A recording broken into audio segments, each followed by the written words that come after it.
ജയ്സാൽമീറിന്റെ മരുഭൂമിയിൽ ഒരു രഹസ്യം പോലെ നിൽക്കുന്ന ഒരു ഗ്രാമമുണ്ട്. അതാണ് ഈ കാണുന്ന കാബ ഫോർട്ട്.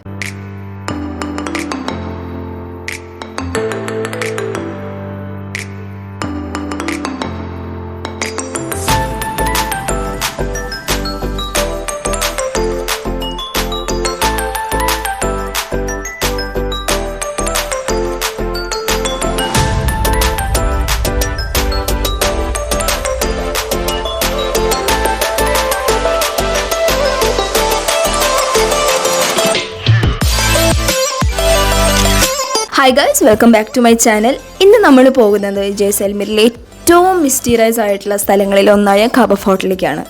ഏകദേശം ഒരു 200 വർഷങ്ങൾക്ക് മുമ്പ് ഇവിടെ സമ്പന്നമായ ഒരു ഗ്രാമം ഉണ്ടായിരുന്നു. ഈ ഗ്രാമത്തിൽ താമസിച്ചിരുന്നവര് പലിവാൽ ബ്രാഹ്മിൻസ് എന്ന സമുദായമാണ്. കൃഷി, വ്യാപാരം, ജലസംരക്ഷണം എന്നിവയിൽ അവർ വളരെ പ്രസിദ്ധരായിരുന്നു. പക്ഷേ ഒരു രാത്രി കൊണ്ട് എല്ലാം മാറി. ആ ഒരു രാത്രി തന്നെ 80-ലധികം ഗ്രാമങ്ങളിലെ ജനങ്ങൾ അവിടെ നിന്ന് അപ്രത്യക്ഷരായി. അവരെവിടെ പോയി, എന്തിനാണ് പോയത്, ഇതുവരെ ആർക്കും കൃത്യമായ ഒരു ഉത്തരമില്ല.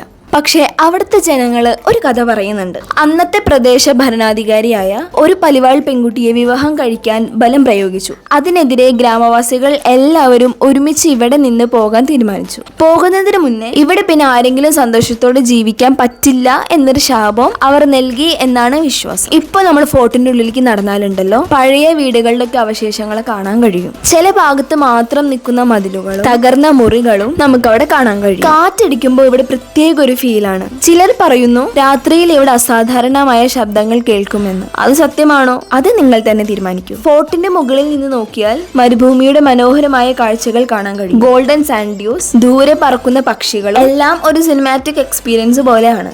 ഹിസ്റ്ററി ഇഷ്ടപ്പെടുന്നവർക്കും മിസ്റ്ററി സ്റ്റോറീസ് ഇഷ്ടപ്പെടുന്നവർക്കും ഫോട്ടോഗ്രാഫി പ്രേമികൾക്കും എല്ലാം ഈ കാബ ഫോർട്ട് ഒരു മസ്റ്റ് വിസിറ്റ് ഡെസ്റ്റിനേഷൻ ആണ്. ജയ്സാൽമീറിൽ വരുമ്പോഴുണ്ടല്ലോ, ജയ്സാൽമീർ ഫോർട്ട് മാത്രമല്ല, ഈ ഒരു രഹസ്യമായുള്ള കാബ ഫോർട്ടും കണ്ടിട്ട് പോകാൻ മറക്കരുത് കേട്ടോ. അപ്പോൾ ഇതാണ് ഈ ഫോർട്ടിന്റെ ഹിസ്റ്ററി. ഇവിടെ നിന്ന് നമ്മൾ കുറേ ഫോട്ടോസ് എടുത്തു. പ്രത്യേകിച്ച് അച്ഛനും അമ്മയൊക്കെ ആയിട്ടാണ് ഞങ്ങൾ പോയത്. അപ്പോൾ അച്ഛൻ്റെയും അമ്മയുടെയും ഒക്കെ കുറേ ഫോട്ടോസ് എടുത്തു കൊടുത്തു. ഫോട്ടോക്കെ കണ്ടു കഴിഞ്ഞ് നമ്മൾ തിരിച്ചിറങ്ങിയപ്പോൾ നമ്മൾ ഈ അപ്പൂപ്പനെ കൊണ്ട് ഇത് ഊതിച്ചു കേട്ടോ. ഇതിൻ്റെ പേരെനിക്ക് ശരിക്കും അറിയില്ല. അറിയുന്നവർ കമൻറ്റ് ബോക്സിൽ കമൻറ്റ് ഇടണേ.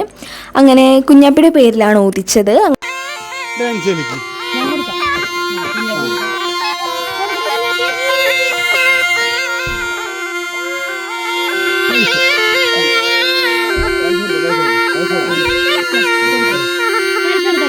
അങ്ങനെ അതൊക്കെ കഴിഞ്ഞ് നമ്മൾ തിരിച്ച് വീട്ടിലേക്ക് പോകുന്നു ഗൈസ്. അപ്പോൾ വീഡിയോ ഇഷ്ടപ്പെട്ടാൽ ലൈക്ക്, ഷെയർ, സബ്സ്ക്രൈബ് ചെയ്യാൻ മറക്കരുത് കേട്ടോ. അപ്പോൾ അടുത്ത രാജസ്ഥാൻ വിശേഷങ്ങളൊക്കെ ആയിട്ട് ഞാൻ വരാം കേട്ടോ. അതുവരെ ബൈ ബൈ.